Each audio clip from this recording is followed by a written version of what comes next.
Hello, folks. This is actually a pretty milestone-centered episode. This is episode number 150 of YWC Football Talk, believe it or not. Yes, we are halfway to the goal of 200.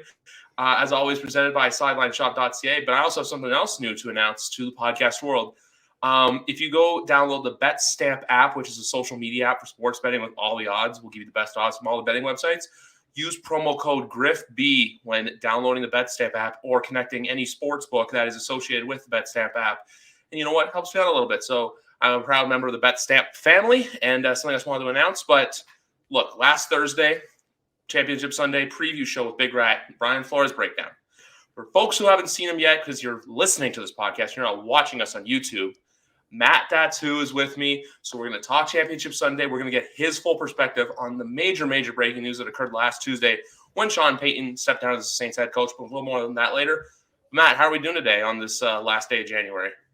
We're doing all right. I got through the depressing times with Sean Payton retiring from the Saints, so I think I've gotten over it, maybe just a little bit, but yeah, just sitting here last day of January already. Already got to the Super Bowl, just 2 weeks away now. Still crazy that the Bengals made it to it. Bengals versus Rams. It's gonna be crazy, but yeah, we're doing pretty good and happy to be on. Always a pleasure. Always a pleasure, especially for a milestone episode like this. I know I say it, but like, man, I realized I was like, holy shit, this is episode number 150. Congrats! And I already have the great title for it too, because it involves the first game of the show. But I think I got to call this episode "Fancy Like Applebees." I don't know why. I think I just got to shout out to CBS broadcast crew. I'm gonna put the graphic up for the folks on YouTube, Kansas City versus Cincinnati, but I don't know how they didn't plan that where it was like, hey, yeah, so these speakers are going to be right here. Your production tables will be right here. I literally couldn't hear a single word that they were saying. It was a disaster. Like the halftime performance was about the whole sequence from the CBS crew was probably about as bad as the Chiefs' second half. But overall, I know when you came on was before Wild Card Weekend. Wild Card Weekend was kind of obviously for me, but then also too, just because there was only one real game that was like close for the entire part. Yeah. But the last 2 weekends, we've got nothing but amazing football. Oh yeah, and I mean, the divisional weekend was amazing. Like those games were all so good. This weekend was still really good too. In both instances, both teams were down. That ended up winning, and they came back in the second half. They had us in the first half. The whole meme has it go however it goes. But yeah, divisional weekend was amazing. This weekend was also really good.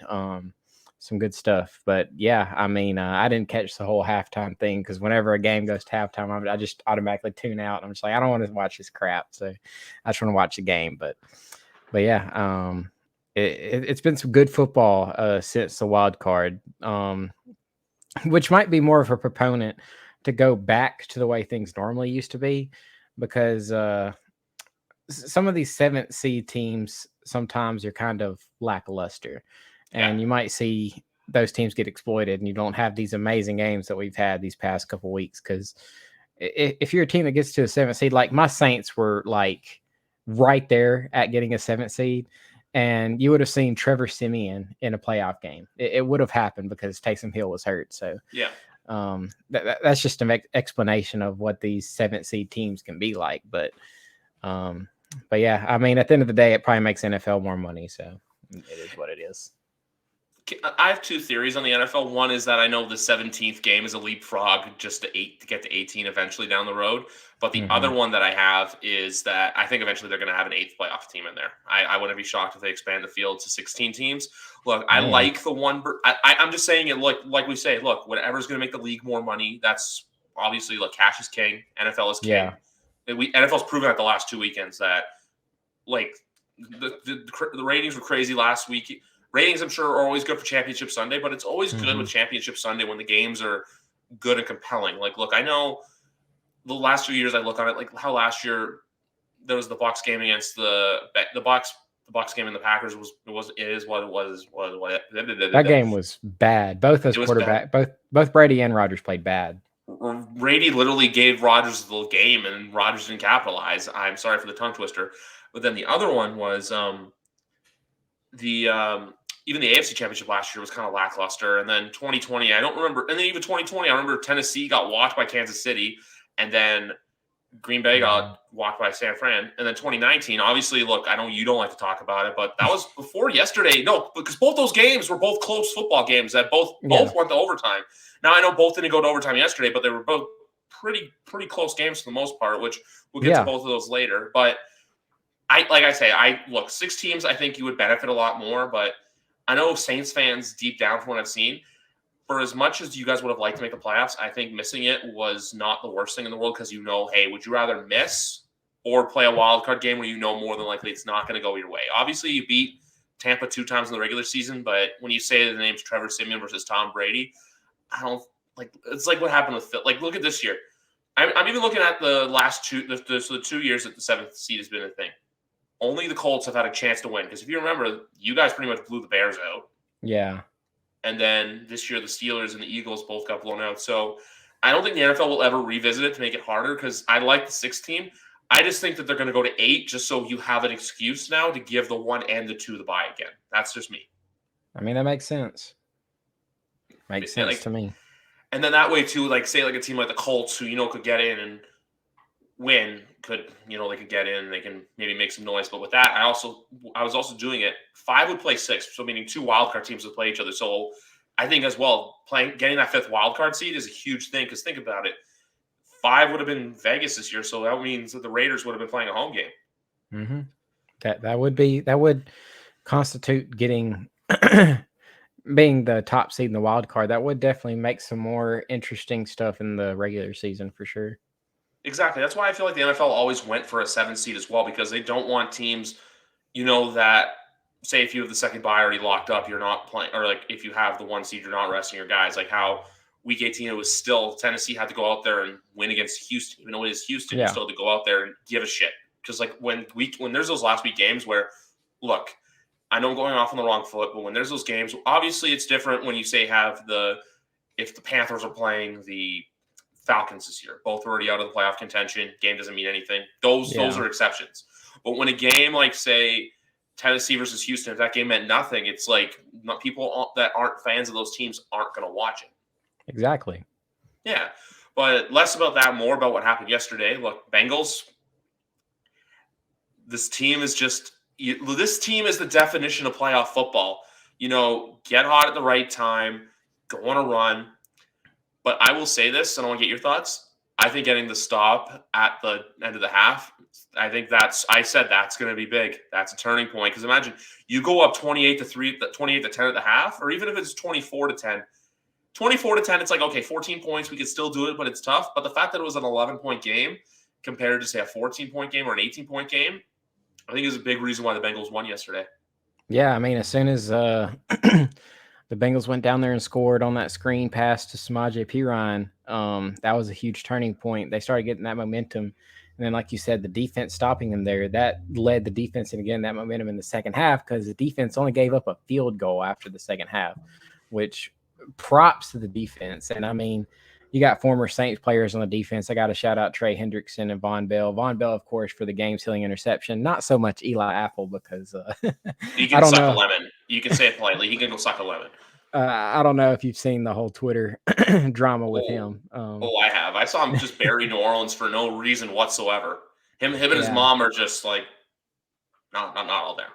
Yeah, no, it was crazy stuff on the Twitterverse. Even Sean Payton acknowledging it in his post game or his retirement presser, I guess you could say. That was pretty funny. And then the Saints Twitter account acknowledging it. But yeah, I mean, shout out to them. Shout out to that defense, man. They went out and they balled out. And I mean, in the Bills-Chiefs game, you didn't really see the defenses step up to the plate. It was just the quarterbacks. And this time, the Bengals defense really showed that, hey, we're here to play. We're here to stop Patrick Mahomes, who, if Tom Brady is retiring, would be like the golden child of the NFL. Hey, we sit here and we stopped him. And now we're going to the Super Bowl, which – I mean, that's wild. This Bengals team has been magical this offseason. They've been fun to watch. I don't know who would even hate Joe Shiesty. Maybe Steelers or Ravens or Browns fans. Clemson, yeah. Ohio State people are trying to claim him, even though he didn't really play at Ohio State. It's like a Chargers fan trying to claim Breeze now. Exactly. That's just crazy. But yeah, I mean, shout out to Joe Shiesty, shout out to Joe, however you want to say it. That the man just goes up there and makes stuff work, and that Bengals team, they're awesome to watch. Did you see the photo of his dad and Jamar Chase's dad smoking cigars in the parking lot after the game? Oh yeah, I saw that. That's legendary stuff right there. Legendary. Yeah. And there was also a tweet from someone on football I think it's from Barstool. I think it was called Billy Football was his name. He said the pandemic started with Jamar Chase and Joe Burrow winning the national championship. It's going to end with them winning the Super Bowl. So it's just like if people out there need a reason to be hopeful about this pandemic being over, if the Bengals win a Super Bowl, you can thank those two. It was just funny how it's like, they win. That was like one of the last big events before the pandemic night, Super Bowl 56. That's wild. That is insane to think about. Wow. We've been going through that for that period of time. Joe Burrow even had a whole big old knee injury in his rookie season. He just also props to him for coming back from that because that's awesome. That's awesome. But yeah, it's crazy to think we've been going that long. But yeah, I mean, the Bengals, they're awesome. You know what? They're the run in the jungle, the Houday boys. They're just it's like I said, it's a textbook definition of what it means to win in January. You get hot at the right time. Mm-hmm. The Raiders, I think the Raiders weren't all there. I've been saying this, and we'll get into this more in the offseason, but I think they'll come back to earth next year. The Titans, I think, were kind of not frauds, but I feel like actually, you know what? I think not frauds, but I feel like they didn't come to play. And then yesterday was their true, I think it was Cincinnati's true test. It's like, okay, if you can slay the dragon, you truly belong. And what they do, 21-3, never gave up. When they got when the Jamar Chase touchdown happened, which I needed to Higgins, when that touchdown happened, I was like, okay, do you go for one here and play it safe? But then when they went for two, I'm like, no, they're going for two. But even still, people are saying like, oh, let the Chiefs score, do this, let them get a touchdown. I'm just like, no, you give Mahomes room to breathe. You're going to pay for it. Every NFL team knows that now. But with this game, with this team, we'll talk about it later. We'll talk about it all next week. I look at this team right now, and I actually was talking to Danny last night because he asked me, what were my early thoughts about the Super Bowl? For folks out there who don't know, yes, I've gotten into gambling. I gamble daily. But I was like, man, I want to go Rams on the money line because of the front four. I'm like, because that offensive line against Aaron Donald, Von Miller, which we'll get into the Rams in a few minutes. But I was like, you know what? When you caught magic in a bottle, you got to stick with it. Look at the Bucs last year. Look, I just want to give that as an example. I know they beat you guys, unfortunately, in Drew's last game, but towards the end of the regular season, they had the loss against Kansas City, and then held Jared Goff went in there and beat them up. And then, that's the other thing too, which I think we have to have a new tradition, even though the quarterbacks may not be the same next year. 2020, Matt Beast comes on here right before the Bucs play the Saints in Tampa. 38-3 Saints. This year, exact same thing. Saints win 9-0. So I think Matt Beast, before the Saints go to Tampa, is a podcast that always has to happen. Always circle that one on my date to come talk to you. But basically, because what I'm trying to say is, they had the 38-3 game, then they had the Rams loss, and they had the Chiefs loss. And they just took off. Even how in week 17 they were down 11-2 to the Chiefs, and the same thing happened. But I think, because you and I have been on a few times before, I think I said this to you. When Mahomes was running back and he was getting those sacks, I think he's like, his perfect plays seem to come when you don't expect it, or it's just him cooking shit up. I feel like when he purposely tries to do those Sports Center plays is when he screws up the most. And I feel like that's a lot happened yesterday too. And also the Bengals the defensive players, which I got to give credit to Sam Hubbard for one of these sacks, because he shot back in the gap and then he realized, hey, I can go get him. Shot right through, got the sack. So they realized, hey, we can go hit this kid. The second they realized that. And then also too, when that ball popped out, I almost just got up on my couch and just did holy shit. Because I realized imagine if that had, I think that was worse than the actual what happened into overtime. But all the credit to Cincinnati, man. All the credit. If you're in Cincinnati, if they win in 2 weeks, which we'll talk about later and all next week, take the day off. Go eat some Skyline chili. You deserve this. Yeah, the fact that they went from where they were 2 seasons ago, before they drafted Joe Burrow, to now, that's a testament to them. And Another thing I gotta laugh at is when they did the coin toss and like the whole Kansas City crowd just like cheered like, "Oh, we just won because we won the coin toss," and then it actually played off against them because I mean, at the end of the day, you got to go out there and play defense in overtime, and I know sometimes it can suck because the defense can be at a disadvantage, especially if you're in a long game. You're at the very end. You've been grinding it out the whole time, but at the end of the day, the defense has to sit there and make a stop and then get you the ball back, and that's exactly what they did. They got Joe Burrow. They got their guy the ball back, and he went down there and McPherson got to take them to the Super Bowl. I haven't heard a story of him telling Brandon Allen, "Hey, looks like we're about to go to the Super Bowl." So I don't know. I know he did that with the AFC Championship, but I'm sure he's probably a little more nervous going out for that Super Bowl kick. But man, that's another thing. My guy Brandon Allen should get a ring. That's crazy. just sitting on the sidelines, former Arkansas guy. Shout out to him. Yeah, because that's the other thing I was going to say about last week too. You know all about it living in the South. That was Big 12 football last week. This week was a little more SEC. You know, where you get a little bit of defense, just a little bit. But with this, you know what? I like with the overtime rules. I'm on the boat of look, play defense. Yeah. I know people don't like it. I don't want to see the 2-point thing coming to play in the NFL. I don't honestly. Yeah, that's one defensive slip and you lose the game. Like I'd rather it be.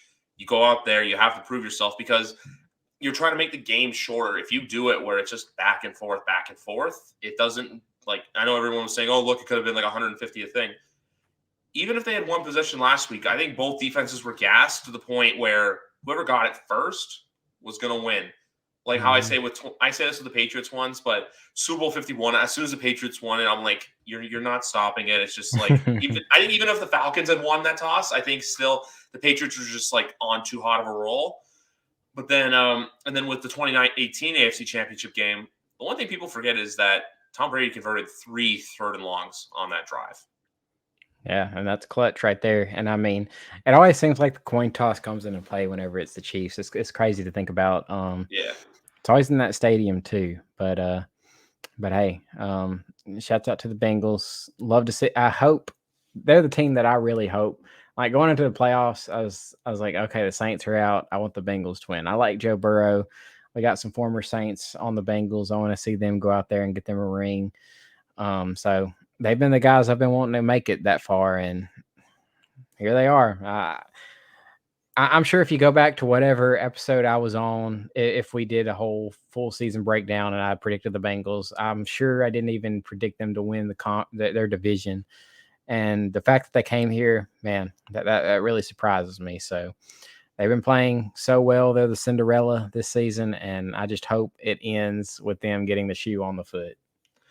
I honestly I think I had them going like 6-11 or 7-10. I think that this year wasn't it for them. I think it was going to be like, hey, build on what you started last year. Surprise a couple people, win some games you're not supposed to win. They won a lot more games than they were supposed to win. They swept the Ravens twice, which I know a lot of people, like I was saying on the podcast with Big Rat at one point, I'm like, you know what, they'll be back next year. With the way that the Bengals have been playing, and if they can beef up their offensive line this offseason, I don't think you're stopping them to win the AFC North. I think they're the team. This could be a 1-year thing, but I honestly don't. I don't think so. And the other thing too is this year, I'll say this. I know you have a vendetta against one of the teams, but I honestly I'm not going to be mad with whoever wins. I'll be happier for Cincinnati just because they've never won a Super Bowl. But with any of the 3 of the 4 teams, I like seeing if my team's not in it, I want to see a team win that hasn't won in so many years, Yeah, for sure. And that's always exciting. I'm sure that's how people are with all these teams that get to their first Super Bowl and have a chance to go out there and win one. And it's always exciting for the fans of that team. It's exciting for everyone involved, really. It's a good story. It's a really good story because some of these teams, they go so long without ever seeing it. And for some of these teams to finally make it is always exciting. And man, and like you said, if the Bengals beef up that offensive line and just add like a couple more pieces to their defense along with that, man, they're going to be a force to be reckoned with. And they probably need to do it while they still got Joe Burrow on that rookie contract, got Jamar Chase on there, because those two are going to be bringing in the big bucks. in a couple of years. It's gonna be flying. They're gonna be hitting the gritty all over the place. They're just gonna go nuts. It's gonna be crazy. Exactly. And then the other thing too is with the Chiefs, Mahomes' cap hit goes up $29 million for next season. It goes from $7 million to 36. So we'll talk more about that in the offseason, but those are just little things to look at for, and also to what I believe, and some people can come criticize me for this, but why the Patriots dynasty was truly special. The only other thing I'll say that's Patriots related for now is when we lost to Philly, I know it sucked, but I was happy for like Eagle fans I know, like Bobby and a couple other guys, to see them how happy they were to see their team win their first ever championship. Yeah, for sure. But on to the NFC Championship, where another lead was choked on. This time the away team, obviously LA went up first, but San Francisco 17-7. I have a stat for you before we get into this game. I have a stat. I was texting with a buddy today. I gotta pull it up. All right. If I can find it. Oh yes, Kyle Shanahan in the fourth quarter of his last 3 playoff losses as head coach or offensive coordinator. In the infamous Super Bowl against the Patriots, he was outscored 19-0 in the fourth quarter. Man. He was outscored 21-0 in the fourth quarter of Super Bowl 54, and yesterday 13-0. That is a big yikes if you are a fan of the Niners or Kyle Shanahan. That's a total of 53-0 in his last 3 playoff losses. I know people want to put this loss on Jimmy Garoppolo, but I honestly want to put more weight on Kyle Shanahan, just because obviously I know Jimmy had that bad interception late in the game when he had the chance to go down and tie the game or win the game. But between that, I feel like Kyle, you know the meme from back in the day, the Bad Luck Brian or whatever it was called, where the kid, it's the kid in a sweater vest smiling. Can we just replace that kid with Kyle Shanahan? I mean, Kyle Shanahan, if I had to compare it to something, it's kind of like with Cliff Kingsbury and the later half of the seasons. Like he had trouble in the later half of even in his college days at Texas Tech, and he's obviously had trouble with the Cardinals the past 2 seasons, having really good starts to the season. Towards the end of the season, it kind of pitters off. And that's kind of the same for the 49ers, or with Kyle Shanahan in general. They might have these explosive first halves or get up first half, and then they just lose the streak or lose their momentum. And I don't know what it is, but you do have to put some flack on Jimmy Garoppolo. He had some bad plays. The hospital ball to Deebo. Yeah, and especially that one ball that he threw that Ramsey almost could have had a pick 6. Oh, I remember the one. Yeah, and and then he had the other turnover. I mean, you have Aaron Donald in your face. That's kind of hard to deal with because Aaron Donald's just a freak of nature. But, man, and I know going into this season, there's a lot of questions surrounding Jimmy Garoppolo. Like, are they just going to transition to Trey Lance next season? What do? That's going to be interesting to watch and see what happens. And for the love of God, I hope the Saints do not decide they want Jimmy Garoppolo because, I'm good. Especially with our cast of characters, if Michael Thomas is for some reason not there, because I don't know. I was used to him not being there this season. But yeah, I mean, I don't think Jimmy G's the guy. He's a really good game managing, just kind of their quarterback. I mean, he's just there at this point, and there's only so much you can do. I know Shanahan's like this offensive genius, and there's just so much you can do with a guy like that. And maybe he can get Trey Lance to big up and become that guy next season, maybe with a full scheduled off season, get him ready to go after he's already been in the system for 1 year. We'll see how that goes, and that'll be an interesting story to watch. But man, the 49ers, it's crazy how they just choked away this game. And I mean, last week, obviously in the Packers game, they didn't play well at all on offense. So I mean, they did a little bit better this go around, but the Rams defense did give them some troubles. But even still, even in the Dallas Cowboy game, you got to remember Jimmy gave them that interception that almost won the Cowboys the game. Like, I like the guy. Look, he always has ties. I'm always a fan of his. I've heard some people say today, hey, he could come back if they're not sold on Lance. But I'm like, I think if you just keep putting it off, well, for one, you're going to get less for him. even if you have to eat some cap, I think getting rid of him now, it's the best option. It's better for him and better for the future of your team. Now, that being said, with the Rams, we don't know how they're going to be next year. I know they're really, really up against the cap. But there's a couple of teams that I had in mind for Jimmy. I feel like either a team where you don't know exactly where you're at with your quarterback position, like, say, a Cleveland or a New York Giants could take him, or a team that's in that awkward transition period. I'm not going to say the Saints. I'm going to say, like, the Broncos, the Broncos if they don't get Aaron Rodgers, which there's a small part of me that I don't know, because I love how everyone says that, like, they can go get him. They have cap money for it, but I feel like that's all you're going to do this offseason when you probably have some other pieces to lock up. But yeah, like, see, like, those, like, middle of the pack teams that, need a quarterback or have quarterback in questions. Hell, you can even go to Vegas if Vegas truly wants to get rid of Derek Carr, and because Josh McDaniels just arriving there. So he'll be on a roster next year. It's just a matter of where. And then with Trey, I want to see it. But the highlight for me for San Francisco is still, and it pains me to say this because we could have had him, Debo special. Debo is special. He is a gifted football player. Oh yeah, I mean his season this season, he's just risen to that kind of level, and that's what you do whenever you have this special kind of hybrid player, because Shanahan uses them in so many different ways, and rushing the ball, receiving, just getting your best guy the ball in any capacity is the way to go. And that's pretty much what they've centered it around with Debo. And I mean, he's kind of taken it over from Kittle even. And I mean, it's just crazy how good this guy's been this season. And we'll have to see if it transitions in the next season.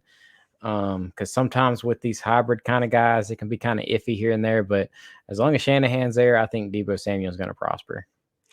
They will, and I don't want to get flack on Shanahan. I just feel like I understand the quarterback can take the brunt of the blame, but I feel like a lot of the times coaches are the easy scapegoat where it's like they're not going to get blame unless the team's truly, truly bad. But yeah, like the fact that they used Debo, they started using him as a runner and they got better. This is a team that was in turmoil.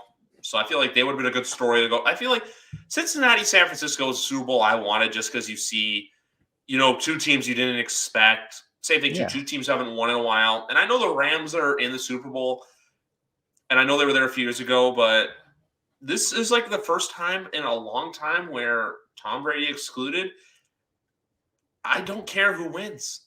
Like, either guy I'm going to be happy for. Either Joe Burrow coming off the ACL in this remarkable season, or a guy like Matt Stafford, who we now see that was wasted for years in Detroit and is a Hall of Fame. I questioned it a year ago. I remember I was getting the Twitter spats.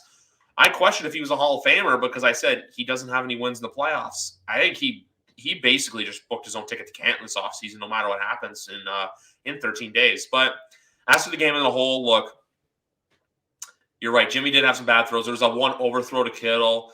There was the hospital ball to Debo, which just scared the shit out of me. But then I just remember the pick six because on my ticket yesterday, I took both guys to throw interceptions. So when that happened, I was a little disappointed. I was like, damn, that was just another leg I needed to hit. Luckily, the interception hit when the other two picks I had kind of canceled out, which were Debo's over rushing yards, which is at 40.5, and then the over, I took an alternate over at 39.5. I should have just gone with the under all along. The only flex with betting yesterday I can have is I took both dogs to cover, and both dogs did cover. But with this Rams team, though, they got there, and I'm only happy they got there because we all know that in like 2 to 3 years, this team's going to truly be bad because their next first-round pick is when I'll be 30. That's something I don't want to think about. 2024. I'm 28 now, folks. Do the fucking math. Yeah, I mean, the Rams, they've just mortgaged their future for this season. They threw all the chips in the table because, I mean, you look at their team on defense, it's stacked. They've just built it up. The fact they got Aaron Donald and Von Miller on that D-line is ridiculous. They have one of the best cornerbacks also to go along with that. This defense, it has the star power. And, man, you just got to give it up to them because that defense is good. And unlike you, where you said you really don't care who wins, I mean, I'd be happy for Matt Stafford if he won, don't get me wrong, but I really don't want the Rams to win this team. I hate the Rams because, of course, they had the big game before. I also hate the 49ers too, so either way, it is what it is. But I don't hate the 49ers as much as I do the Rams. But and then you had the Rams in the very last game of the season when they played the 49ers. They were controlling the game. It's pretty much the opposite of this game. And the 49ers came back and won.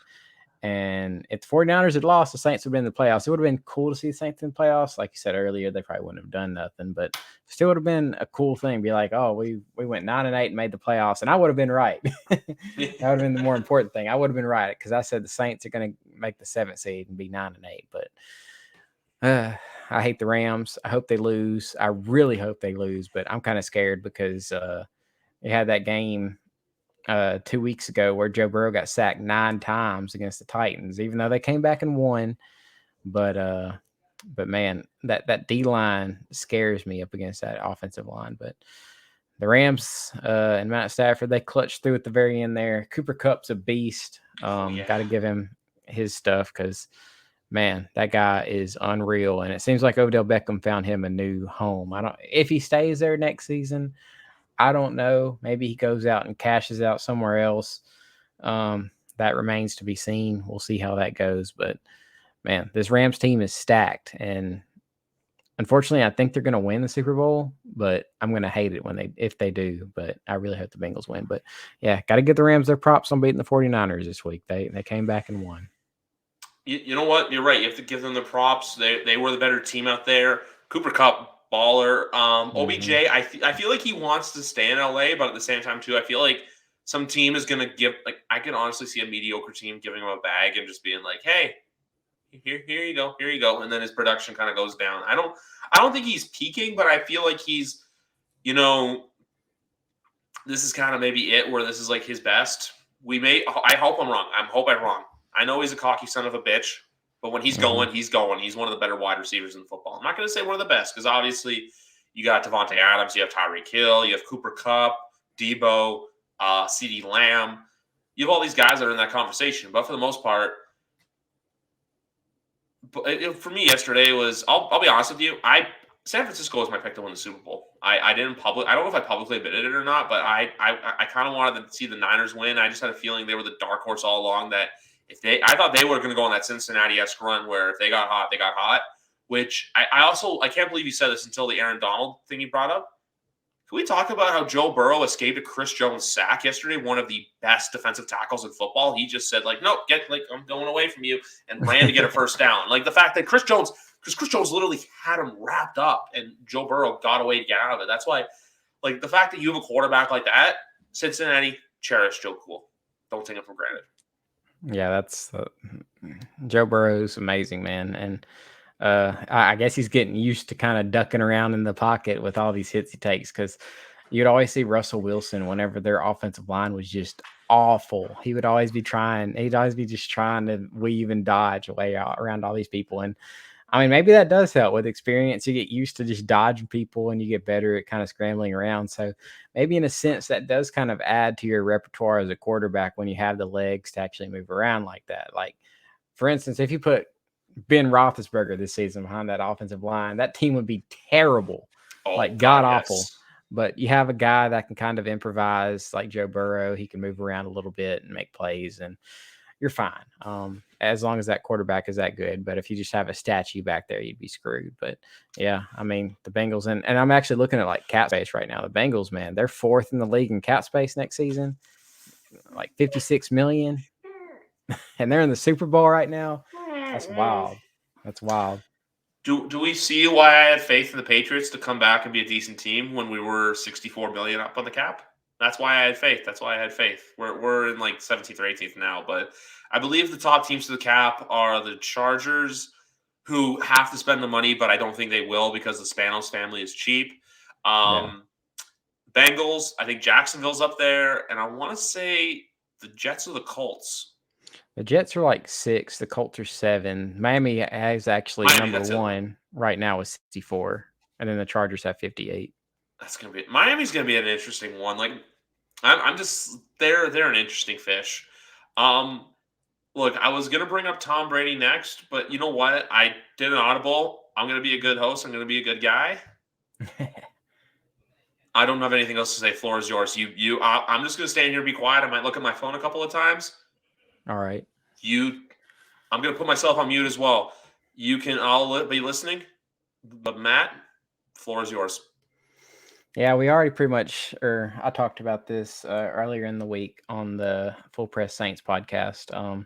We all pretty much just talked about what we thought would happen, how things would start. But I guess I'd kind of just start how I started with that and like how I found out. I was sitting like, because earlier in the couple weeks or a couple days leading up to it, of course, you had the reports coming out that Sean Payton might potentially be leaving or stepping away, or you heard different kinds of things. First, it was Ian Rappaport that says it, and then you would see on at least on Saints Twitter, you'd see screenshots of every time Ian Rappaport had said something about Sean Payton that didn't come out to be true. And this time when Jay Glazer had the report, that's when I started listening a little bit harder. I was like, maybe this could be true. Because if it's Ian, sometimes it can be hit or miss. Just clicks here and there. I don't want to discredit the guy, but when I hear it from Jay Glazer, I said, okay, this has a little bit more weight to it to me. And then, of course, he was away on vacation. Turns out that Gail Benson had told him, hey, just take a step away, figure out what you want to do. And he came back and said, yeah, I'm going to end up and retire. That's what I'm going to do. And obviously what he's most likely going to do is he's going to retire this season. He'll probably be back to coaching either next season or definitely 2 seasons from now. And if it's with the Cowboys, it's going to be with the Cowboys because that's what the guy he's always been linked to. Maybe I could see maybe the Chargers if things go awry there for some reason. That'd be an interesting fit. There's a couple different teams out there that would be interesting to see if he would go to them. But I mean, he retired. Of course, he's a Saint legend. It kind of hurts back to back because we lost Drew Brees last season, and now we lost Sean Payton. And we always talk about Bill Belichick being the master defensive mind in the NFL of this past generation. Sean Payton would probably be that guy on offense just because he stuck around so long at this one team. Him and Drew Brees put up huge numbers. I know as far as in regular season wins, they're top 3, top 4 since 2006, which is crazy, the level of consistency they brought. Before Sean Payton and Drew Brees got to New Orleans, I mean, they're just like, who's going to want to come here? They took a shot on Drew Brees because they're just like, we got to take a shot because he talked about in the press conference that he had, we got to take a shot on Drew, and it turned out to be the right thing because, yeah, he probably left it in a more high light because I know Mickey Loomis is having an easier time finding these coaches. As far as trying to find out who's going to be the next head coach, I know they've had interviews. They interviewed Doug Peterson yesterday.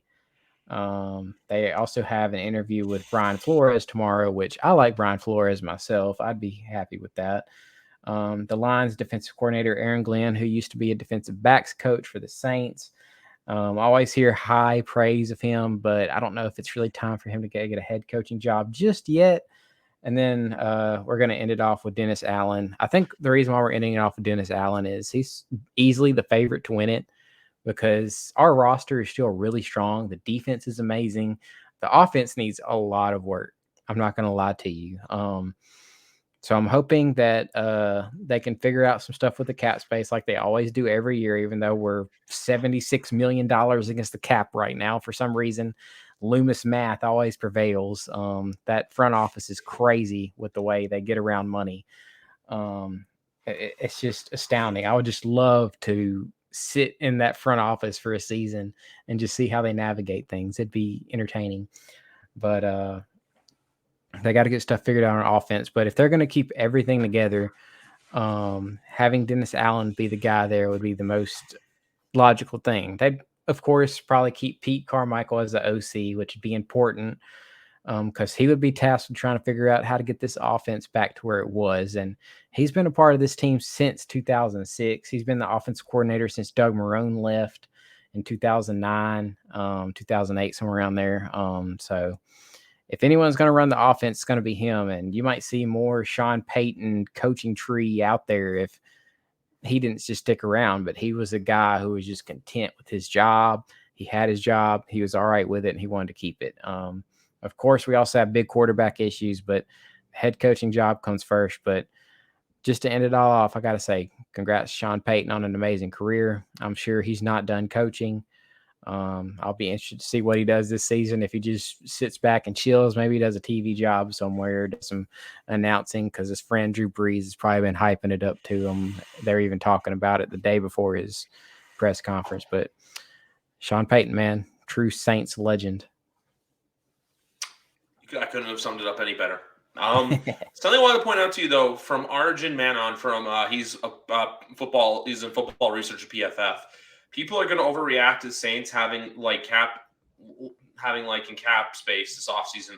But the reality is that they have the most cap maneuverability, and their cap salary wizard, Kai Harley, figures it out every year. Or KHAI. So out of any team, you guys have about $130 million that you can maneuver and fix. I'm trying to word about a decent point. I believe you guys have. I don't know if it's because I'll what I'm going to do is I'm going to DM you the tweet right now just so you can see it.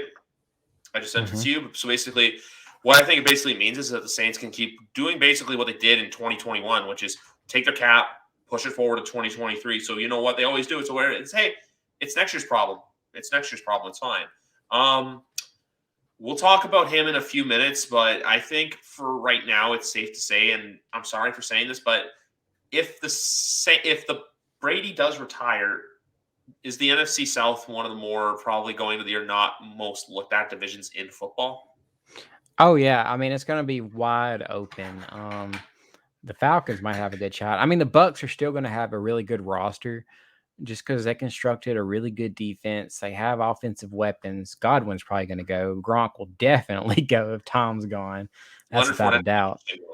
Leonard Fournette, I don't know what he would do there. I'm sure he might go off somewhere, just try and get a bag because he's played good. But yeah, it's going to be wide open for the most part, unless the Bucks can figure out what they're going to do at quarterback. They're still got a good roster. They're going to be like us in the fact that we have a good roster.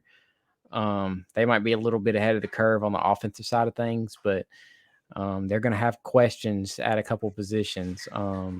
As far as the Panthers go, I don't know what to even think about the Panthers at this point. They're just going to be they're just going to be a middling of the road team. The Falcons, they just haven't.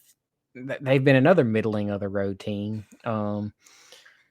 It's going to be a wasteland of quarterbacks where Matt Ryan's easily your best quarterback, most likely, depending on what the Saints do at quarterback. And that's a crazy thing to think about.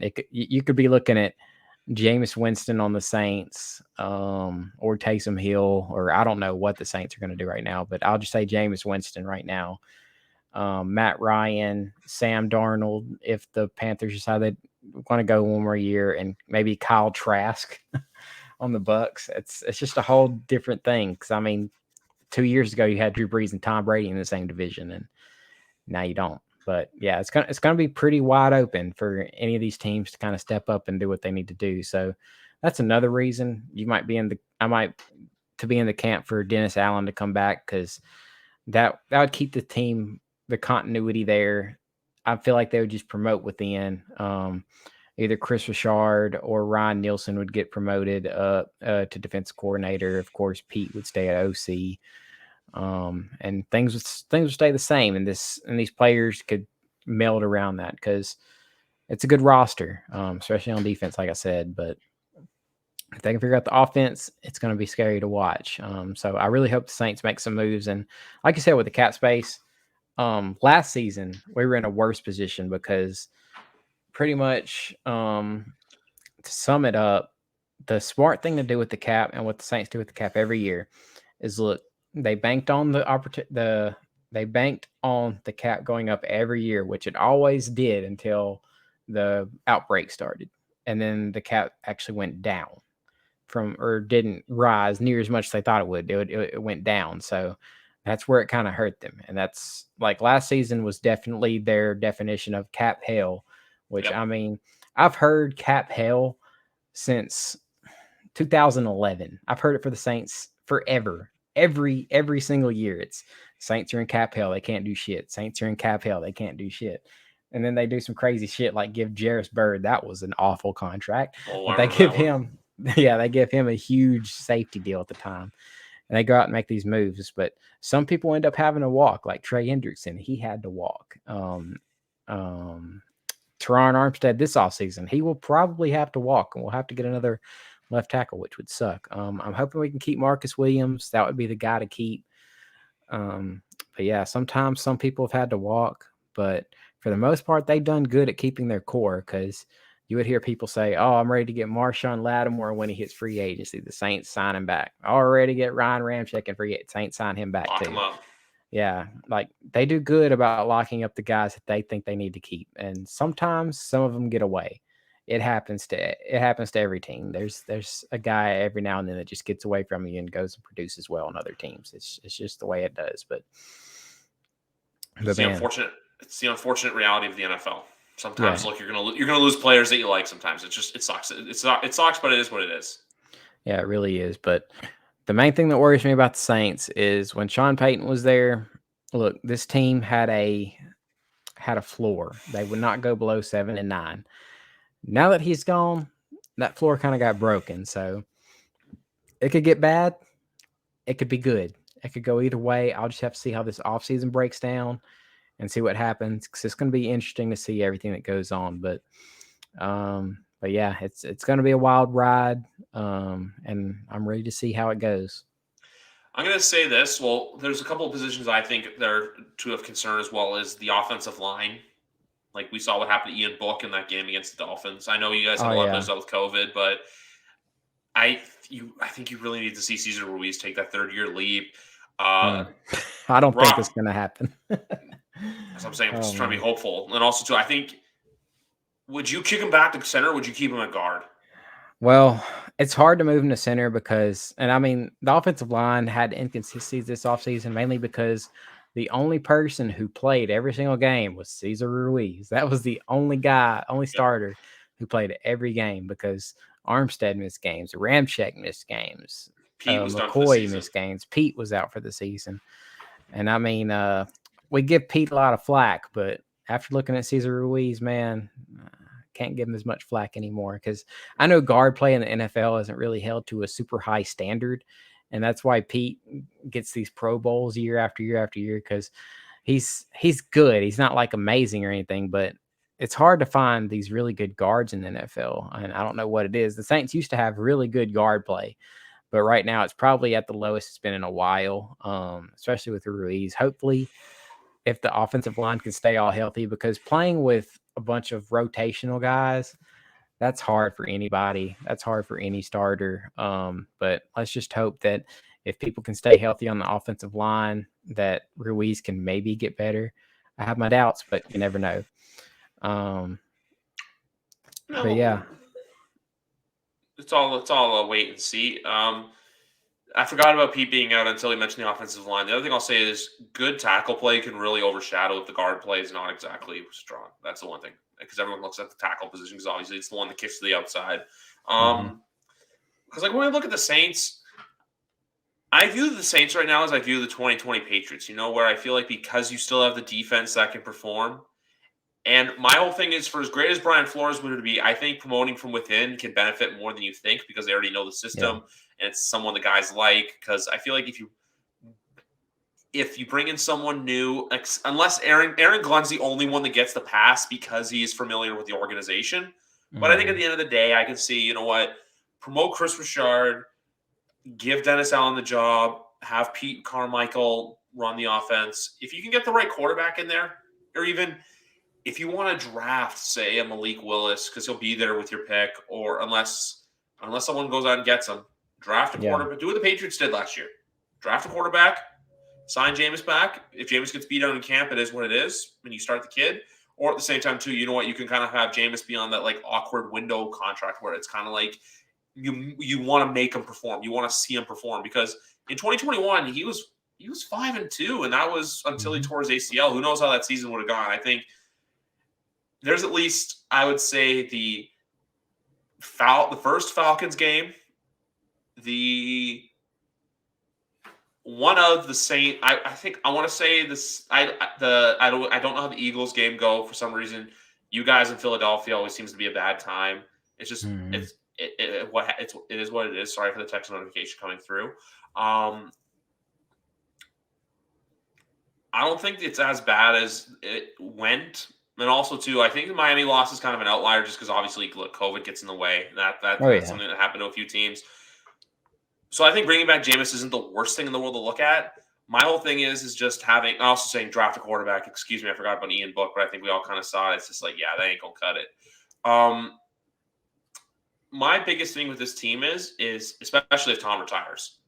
9-8 can get you into the playoffs. I still think your floor is at 7-10 right now. I think – and also I'll say this too. Look at the Pittsburgh Steelers, what they were able to accomplish with Big Ben.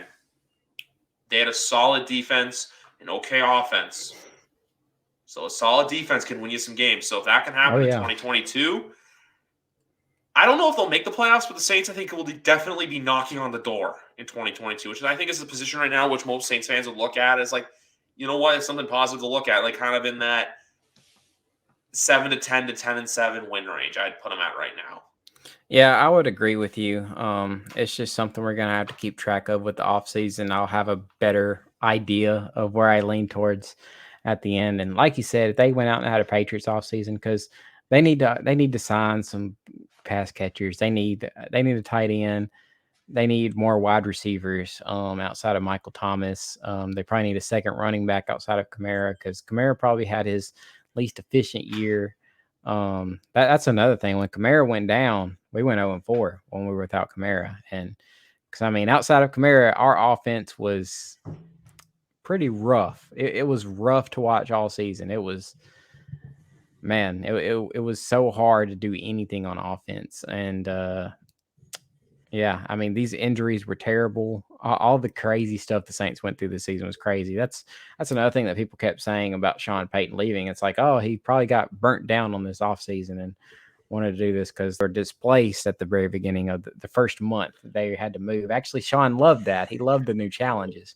He was excited about it. But he said he didn't enjoy the Miami game that much because, I mean, who could? Because he was literally meeting two players that were actually going to play 30 snaps that night. So he had never met them before and just met them. They were getting fitted in the locker room, about to go out and play 30 snaps. It's wild. Damn. Yeah. And I mean, it's been a crazy season. Coaches all got COVID. Players got COVID. It was a rough season for the Saints, but it ended up 9-8. Could still, if everything holds true, like you said with your prediction, I think that's probably around the range, but we'll just see how it goes. Exactly. I just can't see this team bottoming out. I think unless there's like a bunch of pieces that go and stuff, but I feel like there's a loyalty to there that I feel like players are going to want to stay and see it through, like Cameron Jordan, like DeMario Davis. Oh, yeah. I think those guys are just like I like to use the term career Patriots for certain Patriots players. I think it's the same thing with the Saints. I think Cam Jordan looked drafted by the Saints, just embraced the city and the culture. My biggest thing with Peyton is, like, everyone's saying, oh, he's leaving because this and this and this. It could be that. I think it's just mental burnout. I think he just needed to take a break. I think it was just one of those things where, for as much as he loves doing it, I think it was just coming to a point where, you know, when you want to quit a job, when it doesn't seem like, you know, they say when you're really working when you don't work a day in your life, you know, and how sometimes when work really feels like work, that's probably what it was. Yeah, and I mean, it's probably a little bit of that. It's probably a little bit of him, because I think he'd said something about he wanted to move on, and it's probably going to end up him being the fact that he wants something different, a new challenge to take on. That's just the way he thinks, and I don't know. It's just crazy to think about. It's kind of like if the Patriots lost Tom Brady one season and lost Bill Belichick. It's crazy to think about where the Saints are going to be. This is a whole new team. And man, it's going to be interesting for sure. But I'm going to be along for the ride. It's going to be an interesting one, though. 100%. That's why the NFL, like, for as long as the offseason is going to be and it's going to suck, we all get to have conversations like this, you know, where it's always like thinking, how's my team going to be this year? Like, we'll have many of that. We'll have many group discussions. We'll have maybe some live streams here or there. We'll do stuff leading up into the draft, because before we go to the last couple of topics, I was just going to address that. And this topic, unless something big happens this week, folks, don't expect another podcast from me this week. For right now, like I say, unless something big happens.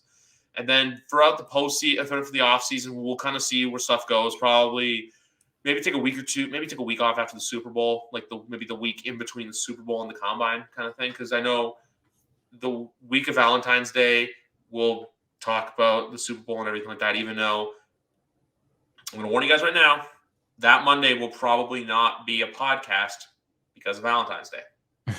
Fellas out there, I know if some of you are single, it is what it is, but you always got to put your ladies first. And then we'll see where it goes. We'll see where it goes. But I'm only going to say that. I only wanted to say that just because, look, I've been doing 2 of these for about 5.5 months now. And sometimes, you know what, the host needs a break. So if I only do one this week, it's just a fair warning. But I got to talk about this guy. This is the only reason why I said this. I said this back last year. I remember I was like, you know what, I'm going to take a couple weeks off in between like the Super Bowl and free agency because there's no combine last year. Excuse me. And then J.J. Watt decided to sign with the Cardinals, and I'm like, shit, I got to record. Tom Brady officially announcing his retirement is the one thing that will make me record later this week.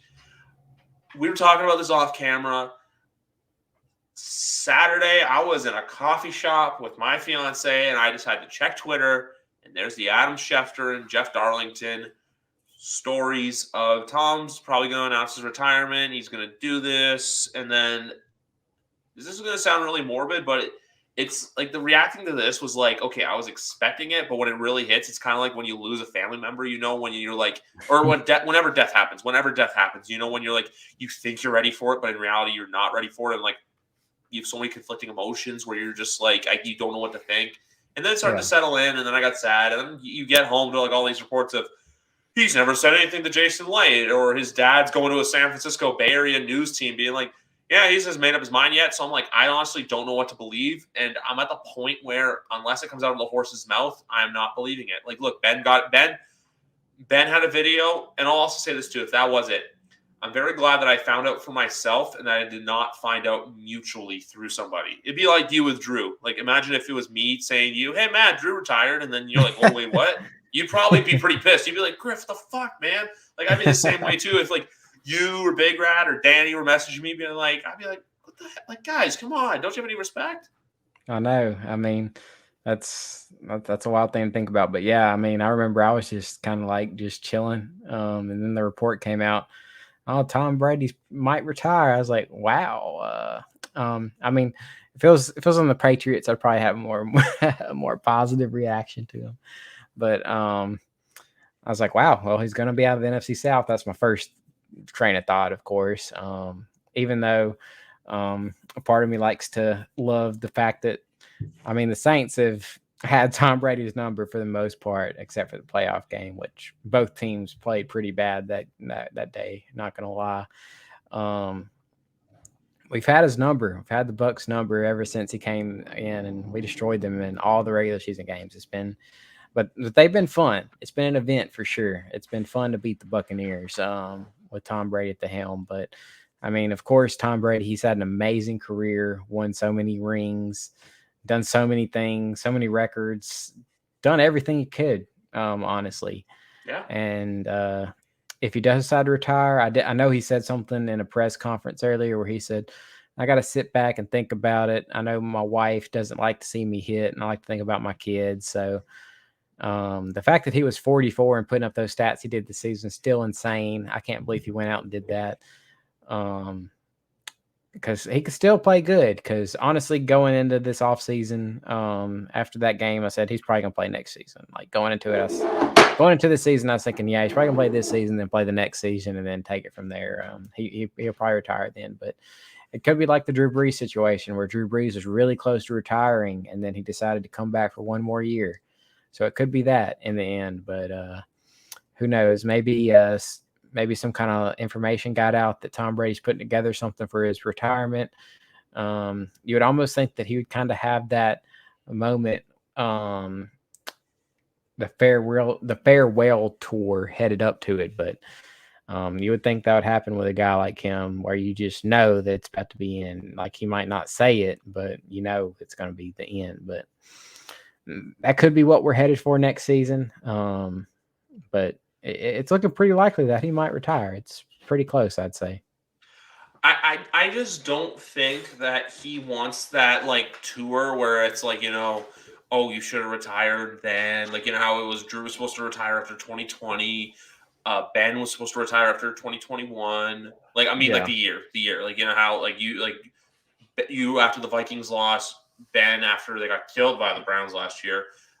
I don't think Tom wants that / that whole, farewell tour like with baseball. Derek Jeter got it where he was like he would go to a different city and they'd give him gifts and all this stuff. I don't think he wants that. I think he wants to go out on his own terms. He wants to, call his own shot. If he does play in 2022, it's great. I just think the other situation for me personally, why I don't think it is ideal, is because like what you were saying before, how like look, Chris Godwin's probably going to be gone. Leonard Fournette's gone. Another player to look out for from that Bucs team is Ryan Jensen's a free agent this year, center. So if you need a center in the NFL, I'm just saying, yeah, he's available. To watch out for. They only have $14 million in cap. They don't have a lot of cap room. They got a lot of their guys extended. Like I know Mike Evans is on a deal. Vita Vea is on a contract. Shaq Barrett. They got a lot of their important pieces locked up. But I just think with the Bucs, it's also when you look at a lot of what's going on in the AFC and the NFC. Because I say that because the Bucs will be in the Super Bowl conversation if he's there. Any Tom Brady-led team will be in the Super Bowl conversation. Yeah. When you look at all these teams, you kind of look at yourself and you go, how realistic is it my chances to get back when the Rams are probably going to run it back? Who knows what's going to be with the Packers? Who knows what the Cowboys are going to be? I'm sure, and I've said this for a while, but I think the Vikings are going to try to go they're going to have a go for broke year with Kirk Cousins in the last year of his deal. And then if anything, maybe blow it up after that. And then you look at the AFC and you got some dogs. The dogs are barking in the AFC. So that's my whole thing with Tom is where I also don't want him to see – I don't want to see him be a shell of himself. I'd rather see him go out on top and be, you know what, hey, he could have had more left in the tank or, he could have still done this. I'd rather see that. I don't want to see the Tom Brady that was. I want to see the Tom Brady that is, and I want to see him go out on his own terms. The other thing I'll say is, too, though, if he does retire, man, that 2027 draft class of him and Big Ben, that's one hell of a draft. That's one hell of a Hall of Fame.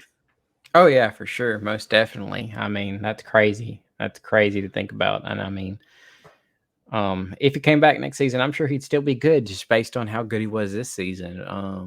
You know what I mean, though, right?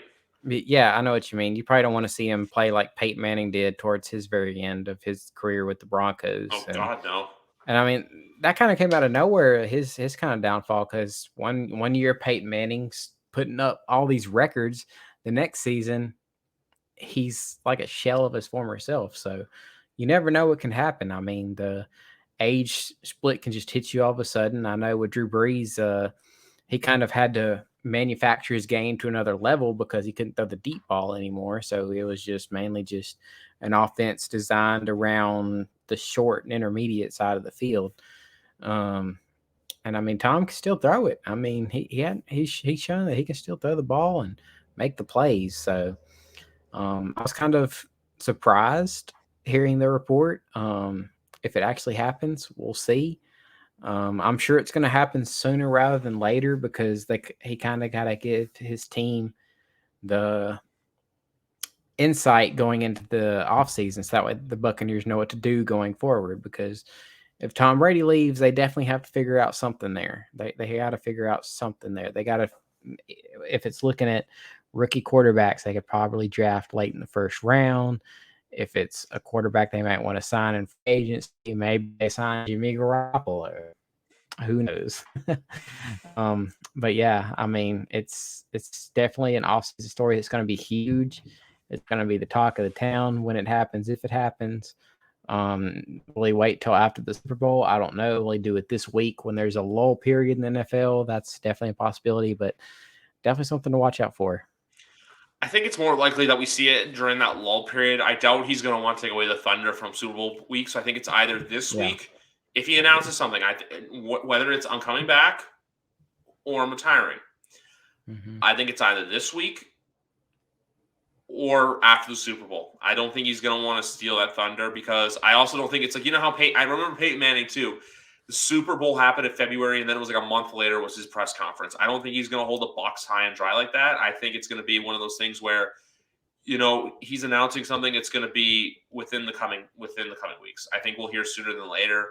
I know there's a lot of people out there right now who aren't ready for it, but there's a part of me that is. I think I've come to peace with it. Look, and the fact too that, especially the fact that the Patriots do have their future figured out, that's a big piece to it. If the Patriots didn't have their future figured out, I'd be a little upset. But the fact that, look, we made the playoffs with a rookie QB, so yeah, anything's possible.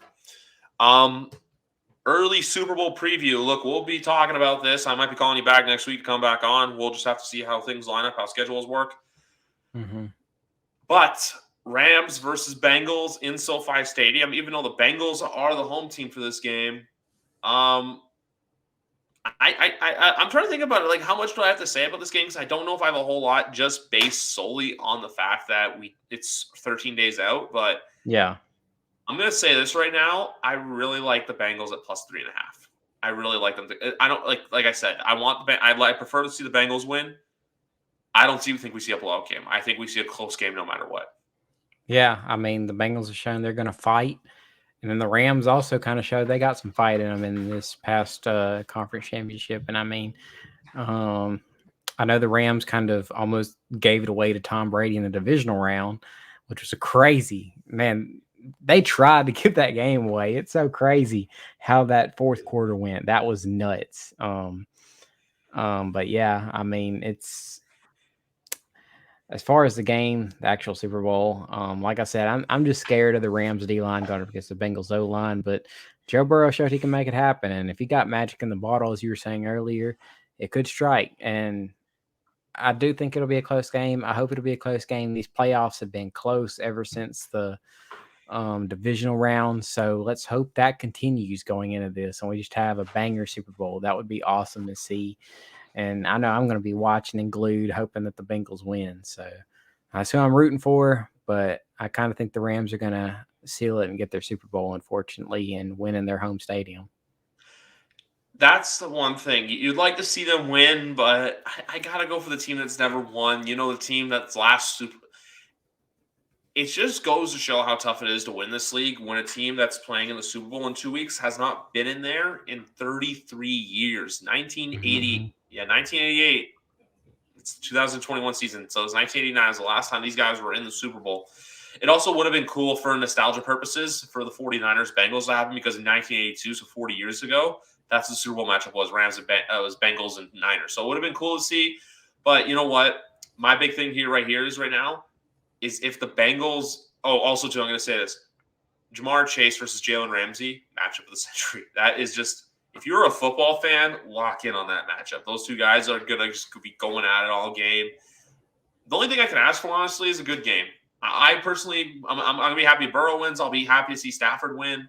I'm still more excited for the halftime show, which with Matt Stafford and Eminem, this is the closest Detroit's probably going to get to the Super Bowl for God knows how long. Shout out. There's – her name, I think it's Hannah Raitt. I got to look up her Twitter because there's a girl in the Detroit sports media that did tweet that out earlier today. Yeah, I saw that tweet. The Super Bowl halftime show should be interesting. Hannah Francis. I mean, shout out to her. Yes. But Super Bowl halftime show should be interesting too. I mean, got my boy Kendrick Lamar. I love Kendrick. Dr. Dre, Mary J, Eminem, Snoop Dogg. Got just a whole list of guys, and it should be interesting. An interesting Super Bowl halftime show. Of course, everyone likes to tune in for the commercials, even though those have been kind of meh past couple of years. But at the end of the day, I just want to see a good game. And I hope at the end of the day, I need the Rams to lose. The Rams win, I'll probably be pretty down because I hate the Rams. God, I hate the Rams. I need them to lose for my sanity. It'll just make me feel better. The fact that they spent all this capital, they got so close to the Super Bowl for Joe Burrow to take it away. That would be the dream ending to the playoffs without the Saints being in it. Oh, 100%. 100%. That's why I'm going for the Bengals because at the end of the day, look, you see, it would just be so funny for LA to get this close, be at home, and then lose. But at the same time, too, you want to see the blue-collar city succeed. You want to see it. A team that hasn't been there against all odds. My only thing with them is just if no matter who wins, I feel like they're going to be, next year we're back because I can't wait to see it And when next year's odds come out, because they'll be coming out right away, and it's already like, oh, Kansas City and like Tampa, and like you have all the obvious dogs that are there. I don't know if you saw this, but there was a Kansas City news station that basically posted this big photo that says like, we weren't supposed to be here. This wasn't our year. We made it this far. We're proud of our Chiefs. And everyone's like, you guys were favored to win like in February. Like, I don't know what you're talking about. Just because you had a little boo-boo spill in October doesn't mean that no one was counting you out. They were just saying what's going on with the Chiefs. And they'll be favored for many years to come, I'm sure, too, every offseason. I'm just here to say this with Kansas City, though, and I know we're getting off topic, but that's all we can say about the Super Bowl right now. Because, look, we don't know if Tyler Higbee's going to play. We don't know if CJ Uzomah, which is a huge piece for that Bengals offense, if he's going to play. I want to see how the Chiefs do in managing their cap, especially once the Mahomes contract truly does kick in this offseason, because that's going to be the team where, I said before that the NFL is a cruel business where you hate to see some players go. Chiefs are going to have some tough decisions to make coming up soon once they're one of those teams that are below the cap floor. And I still say this, but man, the dynasty from the Patriots, I think, is a bit of an outlier because I think they've made it seem like, hey, it's so easy to get back. When in reality, you know what? You got to take some blows. And I think for Kansas City to go, 2 years, last year losing the Super Bowl, this year not making the Super Bowl, may actually benefit them in the long run and put a little fire under their butt to, get back. Because I feel like the more they get there, they're just going to take it for granted every year. But in instance, Chiefs fans, losing may not be as hurtful as you think it is right now. It sucks. Believe me. Matt and I know this experience. Mm-hmm. And I say this, I don't know if you agree with it or not, but losing on Championship Sunday hurts more than the Super Bowl. Because of the Super Bowl, you know what? You're there. You've got there. The AFC Championship game or the NFC Championship game, you're this close and it gets taken away from you. It sucks. I don't know. If the Saints made a Super Bowl and lost, I'd be pretty devastated. Oh, I know. I'm losing a Super Bowl sucks too. It's just you at least have like that, that little satisfaction of, hey, we're there. Like we made it, That's true too. But I mean, when you got a whole bunch of other Super Bowls to your name too, that makes it a little easier too. That'd make it a lot easier to kind of weather the blow. Because if you lost Super Bowl, be like, oh, I got 6 rings. I don't care. I know that's what literally every Chiefs fan, for some reason, we're going after Patriots fans because of the whole how they say Mahomes is the GOAT, and then we all know it's Brady until I think it will always be a Brady thing, just because I don't know if anyone's gonna get this. Just to say right now that Mahomes is gonna win 6 championships, I think is a bit of a reach only because we saw Tom do it for so long. Look, I could be wrong. Mahomes could win that. I just think him and his speech of the championships and all these media people is more like, when LeBron went to Miami and it was not 4, not 5, not 6. I just think people are doing that with Patrick, and it's like, okay, guys, slow your roll. But you know what? It is what it is. I'm going a little off topic. Is there anything else you'd like to add for today, or are you all fine and dandy? I'd also like to point out that it's going to be tough too, because look at the quarterbacks coming up in the AFC. Patrick Mahomes, Joe Burrow now. Even got Justin Herbert. I know his team didn't make the playoffs, but he's a really good young quarterback. Lamar Jackson is still there. Josh Allen, of course, man, he's a beast. There's so many good young quarterbacks in there, and that kind of makes the NFC look kind of meh in comparison, honestly. Just thinking about off the top of my head, young quarterbacks I can think of. Russell Wilson. I hate to say this, but Zach Wilson. Zach Wilson in the AFC? He has the potential. I think he has the potential still. We'll wait and see. Yeah, you got to wait and see. It's a wait and see, and it pains me to say that, but I know Danny right now is laughing at me.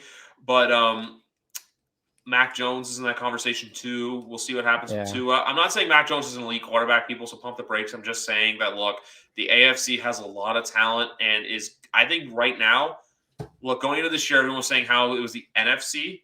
And here's the other thing too. With I know Aaron Rodgers was thinking about coming to Denver. You got to play Justin Herbert and Patrick Mahomes for a quarter of your season.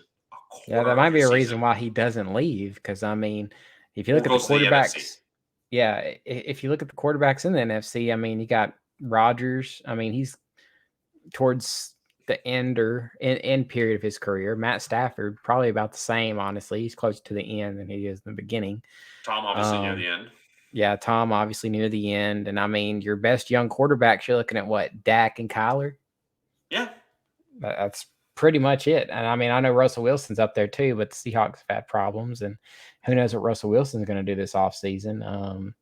Yeah, and I mean, another outlier out there, I know Deshaun Watson's out there. What's going to happen with his situation? That's still to be determined. And I mean, it's just a lot of up in the air with some of these quarterbacks. But for the most part, the AFC, you look at their young quarterbacks, it's crazy. And then you look at the young side of the NFC, you just have a couple of guys, and their teams have been kind of choky. Not gonna lie.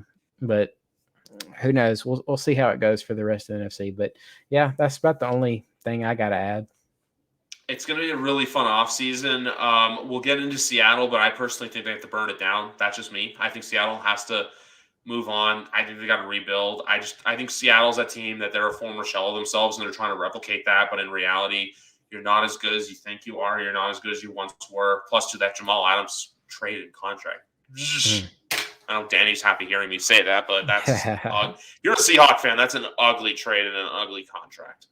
But anyway, folks, that's going to do it. Episode 150. 150. Actually, let's do it like this. I'm going to start with my left hand. I'm going to do the 1-5, and you do the O, okay? 1-5. I botched it. No, it's all good. It's all good. But you know what? Hey, it wasn't as bad as what the men's rumble was on Saturday. That's another podcast. Oof. That's another topic for another day. That was just a horrible show. Folks, like I said before, the goal is 200. Shop at sidelineshop.ca for all your jersey needs, no matter the sport, no matter the time of year. Bet stamp code GRIFB. Download it. All the sports odds are there. Links for everything will be in the bio. My WordPress is going to be becoming more active as the offseason comes. Mock draft season. I know I might not be podcasting this week, but I might have a mock draft up my sleeves. You never know what's up here. I got stuff going on. There's a lot more stuff coming, guys, so stay tuned. Here's to the next 50, 200 by kickoff 2022. Thank you very much for listening to today's episode of YWC Football Talk.